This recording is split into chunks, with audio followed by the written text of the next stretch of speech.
वो आपकी सामने से हट जाएगी। भविष्यवाणी करे, दर्शन देखे, अन्य भाषा में बोले तो अगर कोई बीमार है प्रभु वो स्वस्थ है यीशु के नाम से प्रार्थना करते हैं। आपकी उपस्थिति हमारे बीच में, आपकी उपस्थिति हमारे बीच में। धन्यवाद यीशु मसीह के नाम से। आमीन। तब इस गीत को गाएंगे, राजाओं का राजा है वो प्रभुओं का प्रभु है।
करते प्रभु, आपकी महिमा करते प्रभु, क्योंकि आप ही महिमा और आदर के योग्य परमेश्वर है। आप राजाओं के राजा, प्रभु के प्रभु है परमेश्वर। आप ऊंचे पर विराजमान है प्रभु, आप सिंहासन पर विराजमान परमेश्वर है पिता।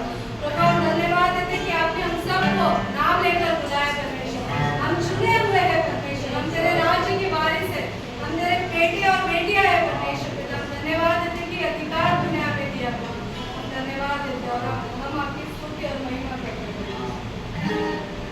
आइए हम अपने गीत को गाएंगे, राजा यीशु आए हैं, सब मिलकर गाएंगे, ताली बजाएंगे।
वो घुटनों के बल गिर जाता है परमेश्वर। धन्यवाद कि तेरे नाम में वो सामर्थ है परमेश्वर जो हमें बल देता है परमेश्वर। धन्यवाद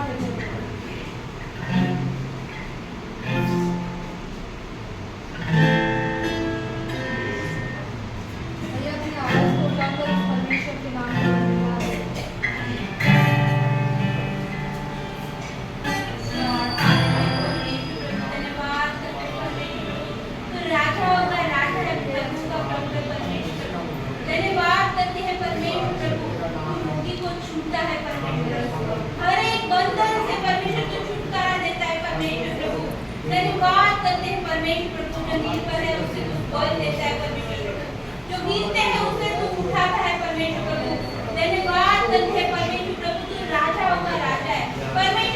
कोई नहीं देखता लेकिन तू हमारे आंसू को देखता है परमेश्वर, और हमारे आंसू को पोंछने वाला खुदा मेरा पिता तू है परमेश्वर।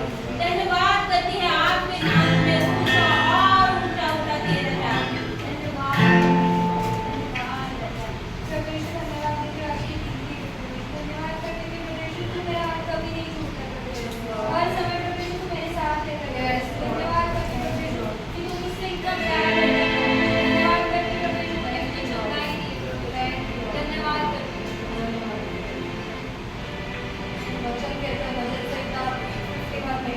हे मेरे परमेश्वर, मेरे अंदर शुद्ध मन उत्पन्न कर और मेरे भीतर स्थिर आत्मा नए सिरे से उत्पन्न कर। मुझे अपने सामने से निकाल न दे और अपने पवित्र आत्मा को मुझसे अलग न कर। कई बार हम हमारे जीवन में परमेश्वर को अपने आप से अलग करते, कई बार हम उसको एक साइड देते और हम अपनी मनमानी करते। हम जानते कि वही उद्धार करता है, वही बचाने वाला, वही सब कुछ है, लेकिन कई बार हम हमारे जीवन को खुद चलाते हैं। हम इस समय उस परमेश्वर की आराधना करेंगे और उस परमेश्वर को कहेंगे तेरी आत्मा को मुझसे अलग न कर, मेरे अंदर एक शुद्ध मन उत्पन्न कर, मैं हर समय तुझ पर निर्भर रहूं, जैसा तू पवित्र है प्रभु वैसे मुझे भी उत्पन्न कर। आइए हम अपने आप को तैयार करें उस परमेश्वर के बहुत ही महान अति पवित्र परमेश्वर की आराधना के लिए। हम उसके सामने जाने से पहले हम अपने आप को तैयार करें।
देखना मनुष्य ऐसा नहीं है। मनुष्य तो बाहर का रूप देखता है, परंतु यहोवा दृष्टि मन पर रहती है। सचमुच पिता परमेश्वर, फिर वो हमें शुद्ध कर दे परमेश्वर। हम फिर वो अंदर से टूटे हुए हैं, हमारा मन विचलित है, हमारा मन सांसारिक चीजों पर है। परमेश्वर हमारे मन को शांत कर परमेश्वर, फिर भी मुझे शुद्ध कर, फिर वो अपने जैसा बना पिता परमेश्वर। फिर वो हम तेरे पास बैठना चाहते पिता, हम फिर वो तेरे साथ बैठना चाहते, फिर वो हम तुझको निहारना चाहते पिता, हम तेरे दर्शन के खोजी बनना चाहते पिता। पिता परमेश्वर जिस प्रकार एक हिरनी पिता परमेश्वर पानी के लिए तड़पती है, उसी प्रकार फिर वो हम भी आपके प्रेम के प्यासे हैं। हमें अपने प्रेम से भर दे परमेश्वर, हमारे मन को शुद्ध कर दे परमेश्वर। पिता परमेश्वर हम तुझसे दूर ना जाएं, हमेशा प्रभु तेरे चरणों के पास बैठे, हम परमेश्वर तेरी महिमा करें, हम तेरी आराधना करें, हम तेरी स्तुति करें परमेश्वर। और प्रभु तेरे नाम की जय जयकार करते रहें, तेरे नाम के साथ पिता परमेश्वर, तेरे नाम के साथ उठे पिता परमेश्वर। परमेश्वर हम चाहते हैं कि प्रभु हमारे मन को शुद्ध कर, हमारे हृदय को नम्र कर, हड्डी का नहीं मांस का बना पिता परमेश्वर, कोमलता में बढ़ा पिता परमेश्वर, हमें दीन बना पिता परमेश्वर। जिस प्रकार आप दीन है, हमारा मन भी दीन हो सके पिता परमेश्वर। हम पिता परमेश्वर व्यर्थ की बातें ना करें, हम परमेश्वर सिर्फ आपकी बातें करें परमेश्वर। प्रभु हमको शुद्ध कर दे, हमें पवित्र बना पिता परमेश्वर। हम प्रभु आपके सम्मुख रहना चाहते हैं। हमें पिता परमेश्वर आपसे कोई अलग नहीं कर सकता, क्योंकि हमारा भरोसा सिर्फ परमेश्वर पर है, हमारा साथ परमेश्वर का साथ है। सचमुच पिता परमेश्वर हम आपको धन्यवाद देते राजा, धन्यवाद पिता। प्रभु हम प्रार्थना करते कि प्रभु हमारे मन को, हृदय को पिता परमेश्वर शुद्ध कर पिता परमेश्वर। अगर हमारे हृदय में कोई पाप है, गंदगी है, व्यभिचार है, निंदा है, प्रभु वो सब तेरे नाम से रद्द हो जाए परमेश्वर। सचमुच पिता परमेश्वर धन्यवाद।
परमेश्वर के पास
हालेलुया, आपकी हालेलुया। उपस्थिति से भरना चाहते हैं हम आपकी उस सामर्थ को पाना चाहते हैं Yes, Lord, पवित्र तो परिवार हम देते हैं। आपसे दूर हो गए थे प्रभु लेकिन आज हम कहते हैं कि हम आपके और करीब आना चाहिए हमें क्षमा कर प्रभु आपके सिवा और कुछ हम नहीं कर सकते प्रभु जैसे यूहन्ना 15 में लिखा है कि मुझे छोड़ तुम और कुछ नहीं कर सकते तुम बर्बाद नहीं हो सकते तो हम इस समय कहते हैं कि हम और तेरे करीब आना चाहते हैं हम और तेरे करीब आना चाहते हैं आइए हम इस गीत को गाएंगे मेरे प्यार से उन्हें प्यार से परमेश्वर ने हमें बहुत प्यार किया वो नहीं चाहता कि हम उससे दूर हो जाए वो नहीं चाहता कि हम उससे अलग रहें वो नहीं चाहता कि हम उससे बात न करें वो नहीं चाहता कि हम उसकी स्तुति और आराधना करें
अपने पिता आपके नाम को धन्यवाद देते हैं। सच में आपके प्रेम के लिए धन्यवाद।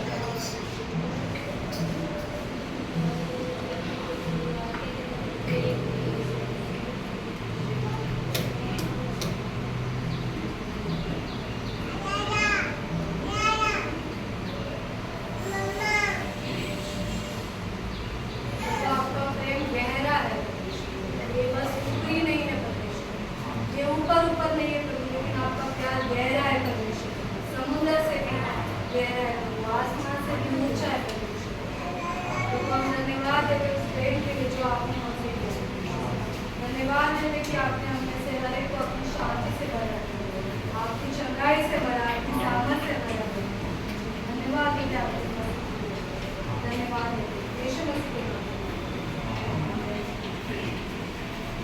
कोई बातचीत, कोई दर्शन, कोई भविष्यवाणी को आप लोग शेयर कर सकते हैं।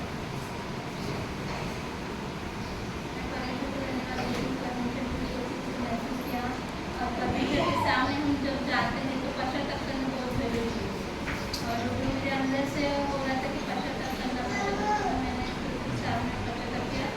अभी मुझे अंदर से ऐसा लग रहा है कि मैंने सब प्रभु के सामने रख दिया, प्रभु से मुझे पूरी तरह से बाहर निकालेगा मेरा विश्वास है। और कोई बोलना चाहता है?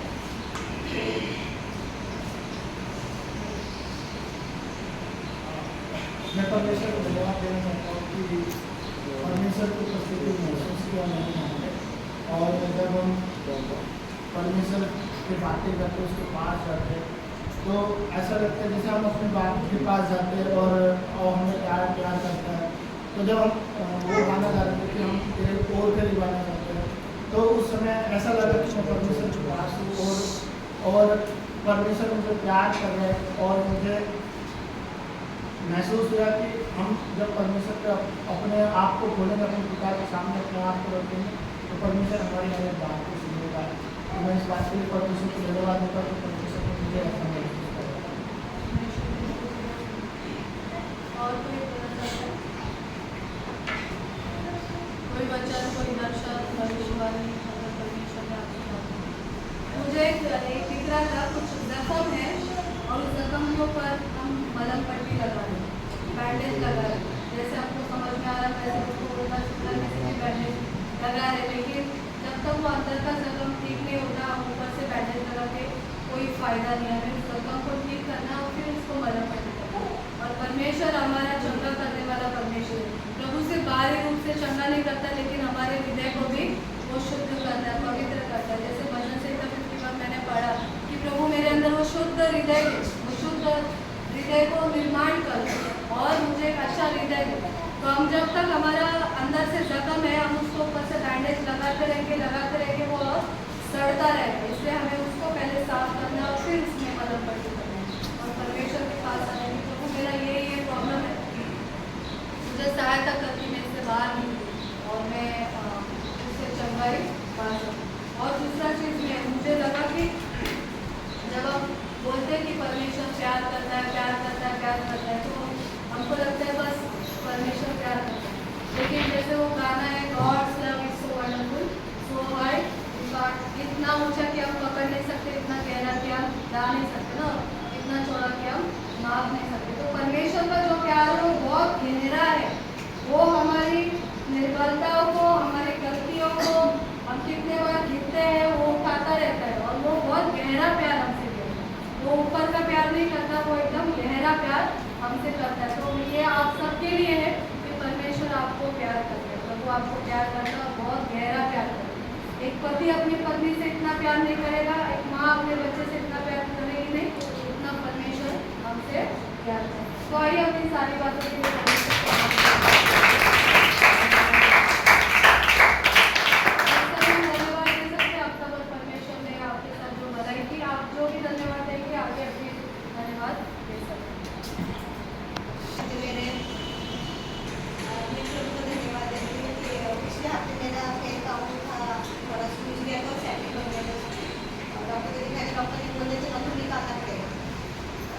अंदर तो पूरा जख्म हो गया था, सेटिंग हो गया था, लेकिन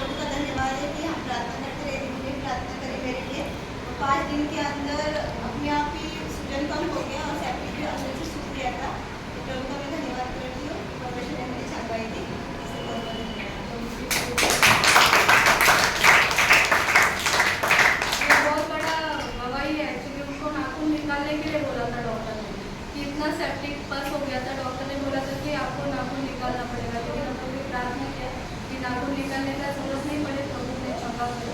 तो परमेश्वर ने हमें कर दिया। और कोई धन्यवाद देना चाहता है? हफ्ता भर परमेश्वर ने आपके साथ भलाई की। कोई भी धन्यवाद देना चाहता है?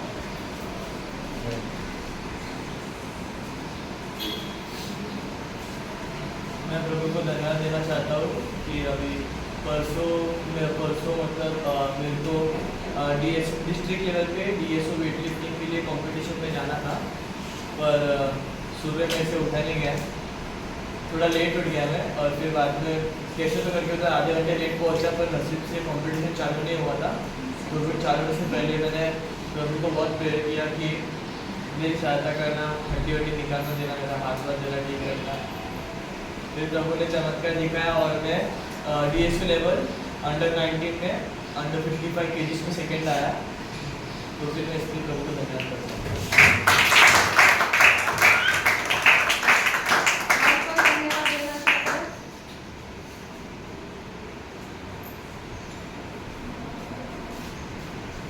मैं परमेश्वर को धन्यवाद देता हूँ कि मैं पूरे हफ्ते बाहर था और परमेश्वर मेरे आने जाने में मदद करी।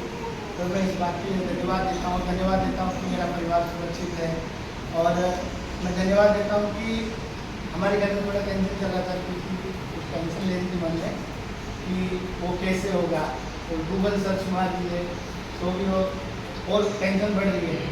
तो मैं परमेश्वर को धन्यवाद देता हूँ कि परमेश्वर ने उसकी फ्रेंड है महालक्ष्मी दीदी, उनके द्वारा उसको बताया कि तू टेंशन मत ले और ये होता रहता है। और अभी जब बच्चा मूवमेंट कर रहा है तो तू टेंशन मत ले, जिस दिन बच्चा मूवमेंट करना कम करेगा तो उस दिन तो डॉक्टर को दिखा सकती है। तो मैं इस बात के लिए धन्यवाद देता हूँ कि उनके मन को शांति मिली और वो अभी उस चीज़ से बाहर है। तो इस बात के लिए परमेश्वर को धन्यवाद देता हूँ। और मैं डॉक्टर के पास लेके भी गया था तो उस दिन डॉक्टर भी नहीं मिला। तो वो परमेश्वर की योजना थी कि मतलब परमेश्वर नहीं चाहता था कि वो डॉक्टर के पास और डराया जाए। तो इसलिए मैं परमेश्वर को धन्यवाद देता हूँ।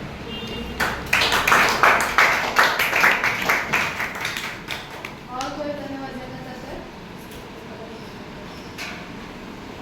मैं भी परमेश्वर को धन्यवाद देती हूँ, प्रभु ने हफ्ता भर संभाला। और मैं खासकर धन्यवाद देती हूँ हमारा एक सहारा का हॉस्टल है, 4 हॉस्टल है सहारा का, एक लड़कों का है और 3 लड़कियों का है।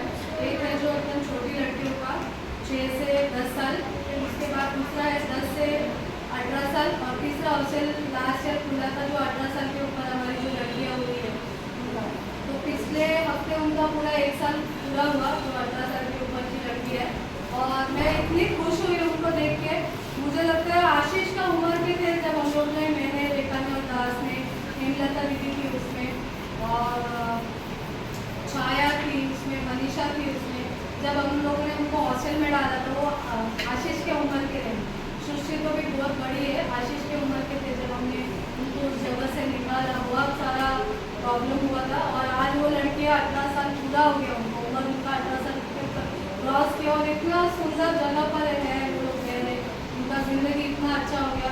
कुछ लोगों ने कॉमर्स लिया है, कुछ बच्चों ने, कुछ ने साइंस लिया है, कुछ अपना होटल मैनेजमेंट कर रहे। तो बहुत सुंदर परमेश्वर ने उनके जीवन को बनाया है। मैं उसके लिए बहुत धन्यवाद देती हूँ परमेश्वर को कि वो समय मुझे मिला उनके साथ सेलिब्रेट करने का। और मैं बहुत खुश हूँ कि परमेश्वर ने उनके जीवन में परमेश्वर के नाम को धन्यवाद। और मेरे आने जाने में प्रभु ने सहायता की, हम लोग बसे ही उसके लिए बसे गए हैं और पूरा हफ्ता परमेश्वर ने संभाला। इसलिए हम परमेश्वर के नाम को धन्यवाद।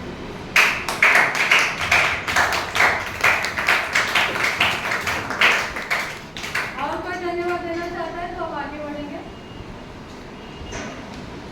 कुछ सूचनाएं हैं। 31 अक्टूबर से लेकर 3 नवंबर 31, 1, 2, 3 4 दिन का अपना LSM लीडर्स का कैंप है। कहाँ पर है? विरार। ग्रीन पैराडाइज विरार में है।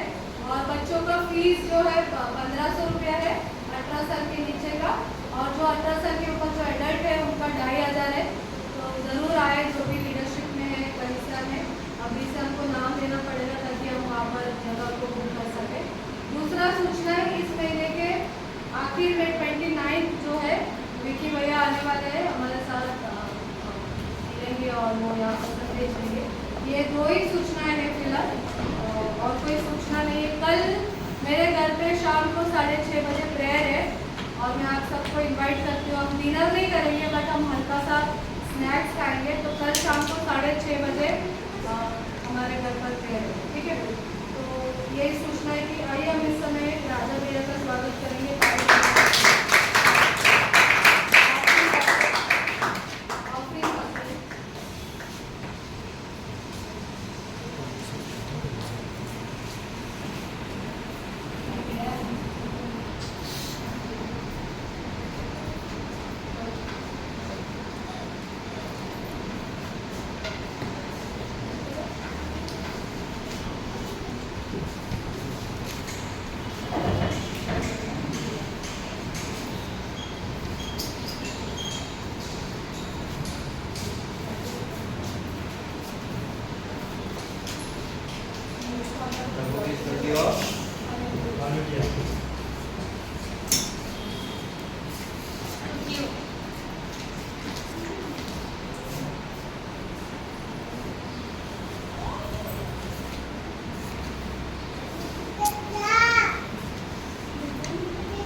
प्रार्थना करते हैं।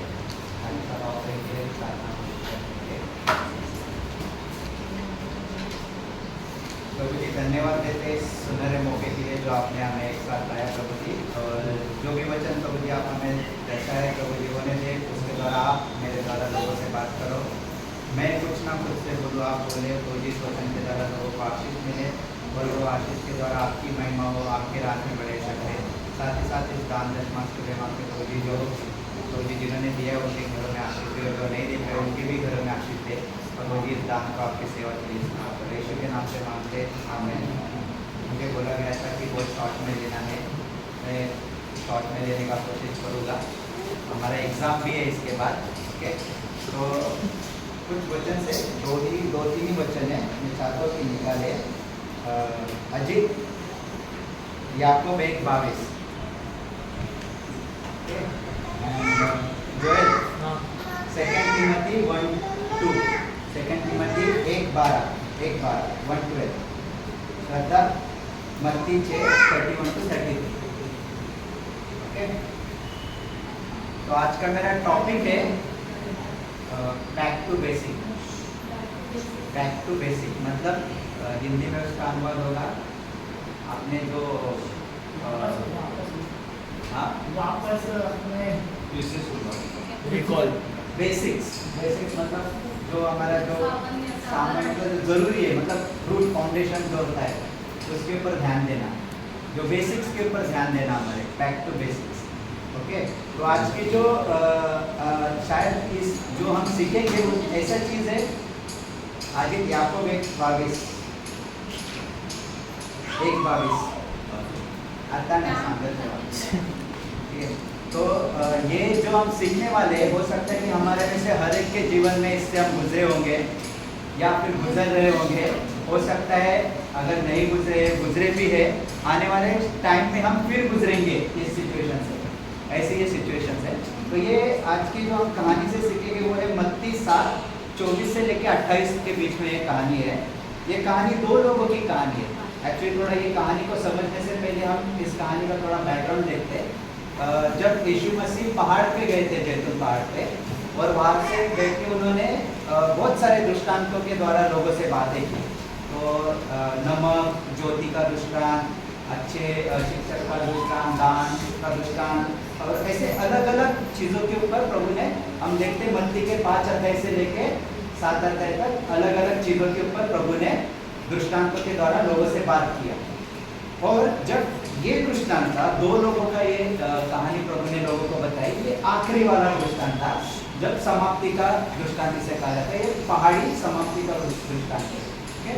तो ये हम कहानी देखते हैं, इसमें लिखा है, इसलिए जो कोई मेरी ये बातें सुनकर उन्हें मानता है वह बुद्धिमान मनुष्य के समान ठहरेगा, जिसने अपना घर चट्टान पर बनाया और मेघ बरसा और बाढ़ आई और आंधियां चली और उसके घर से टकराई, फिर भी वह नहीं गिरा क्योंकि उसकी नींव चट्टान पर डली गई थी। परंतु जो कोई मेरी बातें सुनता है और उन पर नहीं चलता, वो उस निर्बुद्ध मनुष्य के समान ठहरेगा जिसने अपना घर बालू पर बनाया, और मेघ बरसा और बाढ़ आई और आंधियां चली और उस घर में टकराई और उसका घर गिरकर सत्यानाश हुआ। इन कहानी में देखते हैं कि दो अलग अलग लोग हैं। एक ने घर कहाँ बनाया था? चट्टान पे बनाया था, और एक ने बनाया था बालू के ऊपर। और बारिश आई, चट्टान पे जिसका घर था उसका मजबूत रहा, रेत पे जिसने घर बनाया था उसका घर गिर गया। हम देखते हैं जो बुद्धिमान मनुष्य है वो परमेश्वर की बात सुनता है और उसको मानता है। लेकिन हम वही दूसरी जगह देखते हैं कि जो निर्बुद्ध मनुष्य है वो भी परमेश्वर की बात को सुनता है। ऐसा नहीं कि उसने सुना नहीं, सुनता है, लेकिन उसको माना नहीं उसने, और उसने घर का बनाया, रेत में बनाया। इन दोनों की बातें से हम ये जानते हैं कि दोनों ने बातें सुनी, लेकिन उनका जो रिएक्शन था, प्रतिक्रिया थी उनकी, वो प्रभु के वचनों के प्रति जो भी थी अलग अलग थी। एक ने आज्ञा पालन किया, एक ने आज्ञा को पालन नहीं किया। हम इस संसार में रहते हैं, हमारे पास कितनी भी डिग्री हो, कितना भी पैसा हो, कितना भी मान सम्मान हो, अगर आप प्रभु के वचन को सुनकर उसके ऊपर चलते नहीं है तो हम उस निर्बुद्ध मनुष्य के समान है। हो सकता है उसने वो रेत में घर जो बनाया था, उसका रेत समुद्र के किनारे घर है तो दिखने में और अच्छा लगता रहेगा क्योंकि बीच पे घर बनाया है, ऐसा दिखने में बहुत अच्छा लग रहा होगा। लेकिन क्या हुआ? उसका घर गिर गया। इस दृष्टांत को अगर हम, ये जो दृष्टांत मत्ती में भी दिया हुआ है और लूका की किताब में भी दिया है। लूका की किताब में अगर इस दृष्टांत को हम देखते हैं तो लिखा है लूका की 6 अध्याय में और 46 वचन में कि इस बुद्धिमान व्यक्ति ने अपने घर का जो फाउंडेशन था वो चट्टान में खोदकर, मतलब नीचे तक खोदकर उसने फाउंडेशन बनाया था। हम सब मानते हैं कि हमारा जो भी हमारे जीवन का जो परमेश्वर हमारी चट्टान है, और हमारा जो भी आत्मिक जीवन है वो परमेश्वर की वजह से हम परमेश्वर में आत्मिक जीवन में मजबूत रह सकते हैं। ओके, अगर हमारा आत्मिक जीवन परमेश्वर के वचनों को मानकर सुनकर उस पर चले तो शैतान कितनी भी तूफान लाए हमारे जीवन में, और वो कौन सा भी तूफान हो, लेकिन हमें कोई कुछ नहीं कर सकता। जिस तरह उस बुद्धिमान व्यक्ति का घर को कितना भी तूफान आया, बाढ़ आई, लेकिन मेघ बरसा, उसके घर को कुछ नहीं हुआ।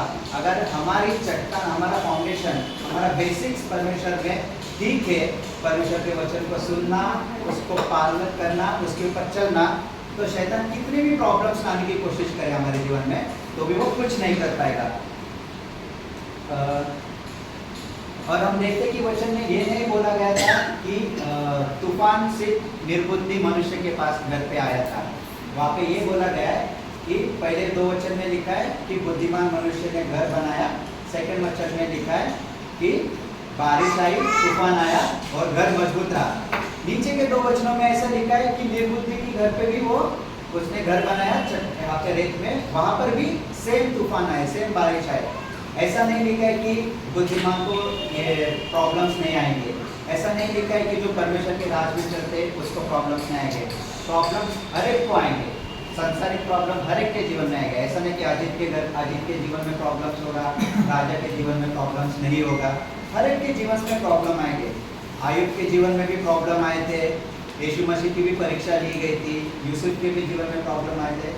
हम किस खेत के बोलिए, हमारे जीवन में भी प्रॉब्लम्स आएंगे, लेकिन अगर हमारा फाउंडेशन परमेश्वर के वचनों में मजबूत है तो हमें उस प्रॉब्लम से पार होकर जाने के लिए परमेश्वर ही हमारी सहायता करेगा। ओके, हम देखते हैं कि वचन याकूब 1:22 में हम पढ़ के देखते हैं। अजीत, याकूब 1:22, आप लोग अपने को धोखा नहीं दे, वचन के श्रोता ही नहीं बल्कि उसके पालनकर्ता भी बने। ओके, यहाँ पे वचन में लिखा है कि अपने आप को धोखा मत दो, वचन का पालन करो। अगर वचन का पालन करेंगे तो परमेश्वर हमें प्रॉब्लम से लड़ने के लिए हेल्प करेगा। क्योंकि अगर निर्बुद्धि मनुष्य को देखेंगे हम, तो उसके घर पे क्या हुआ था, बाढ़ की वजह से भाग गया था। हो सकता है 5 मिनट भी नहीं टिका रहा होगा वो, और उसका घर गिर गया था। हम देखते हैं कि हमारे जीवन में किस किस तरीके के तूफान आ सकते हैं। पहला देखते हैं तूफान वो है आर्थिक तूफान। ऐसा नहीं कि हम ख्रिस्ती है, हम मसीह में है तो हमारे जीवन में फाइनेंशियल प्रॉब्लम्स नहीं आएंगे। फाइनेंशियल प्रॉब्लम्स भी आएंगे, हो सकता होंगे, नहीं होंगे, क्योंकि आने वाले होंगे। तो क्योंकि इतिहास में ऐसा बहुत सारे लोग हैं जिनके जो मसीह थे तो भी उनके जीवन में आर्थिक प्रॉब्लम्स आए हुए थे। तो प्रॉब्लम्स आएंगे। याकूब आयुब की कहानी से जो हमने सीखा था कि एक चुटकी में उसका सारा सब कुछ था खत्म हो गया था। उसका जो भी था लूट के लेके गए थे, घर गिर गया था, और लोग आए थे और सारे उसके पशु जो थे, उसके बैल बकरे सब थे, वो चुरा के लेके गए थे उससे। ये प्रॉब्लम्स आएंगे हमारे हर एक के जीवन में, सब प्रॉब्लम्स आएंगे। लेकिन अगर हमारा बेसिक फाउंडेशंस मजबूत रहेगा, हमारा जो ज़रूरत है वचन को पालना और सुनना, तो इस जो भी आर्थिक तूफान है उससे हम निकल के बाहर जा सकते हैं। हम देखते हैं कि मत्ती 6:31-33,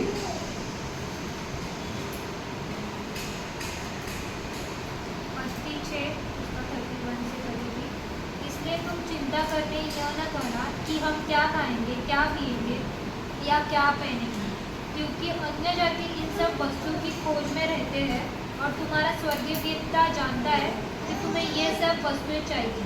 इसलिए पहले तुम उसे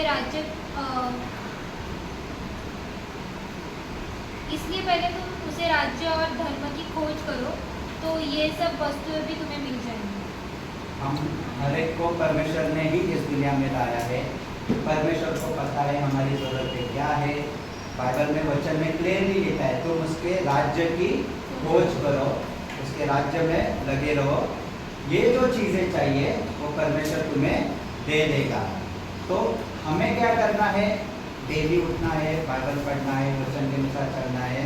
और हो सकता है कि हमारे इसमें और भी बहुत सारे प्रॉब्लम्स आने चालू हो जाते हैं। दूसरा हम एक देखते हैं कि तूफान ऐसा भी आ सकता है कि हमारे काम की जगह पे पॉलिटिक्स हमारे साथ होना चालू हो जाता है, लोग ग्रुपिज्म करना चालू हो जाते हैं। स्कूल्स में हम देखते हैं कि जो सीनियर्स होते हैं वो थोड़ा अपना अलग ग्रुप करके, जो अच्छे दिखने वाले उनका अलग ग्रुप होता है, जो अच्छे नहीं दिखते उनका अलग ग्रुप होता है, वही ग्रुपिज्म चालू रहता है। और कभी कभी ऐसा होता है कि संसार में हमारे जो साथ में रहने वाले लोग हमें ठुकरा देते हैं, क्योंकि हमारे इसमें फाइनेंशियल प्रॉब्लम्स चालू हो जाते हैं, कुछ भी चीज़ें होती है जो हमारे ठुकरा देते हैं। कभी कभी ऐसा होता है कि अकेलेपन का भी तूफान हमारे जीवन में आता है। तो इन सारी चीज़ों में क्या करना है, हमें बैठना है, परमेश्वर के वचन को पढ़ना है, उसके संग रहना है, उसके वचन को फॉलो करना है, और जो भी प्रॉब्लम्स है उस प्रॉब्लम से निकलने के लिए परमेश्वर ही हमें सहाय मदद करेगा। मैं मेरे एक एग्जांपल देता हूँ। मैं जब 12th में था, मैं बहुत ऐसा सकपका जैसा लड़का था।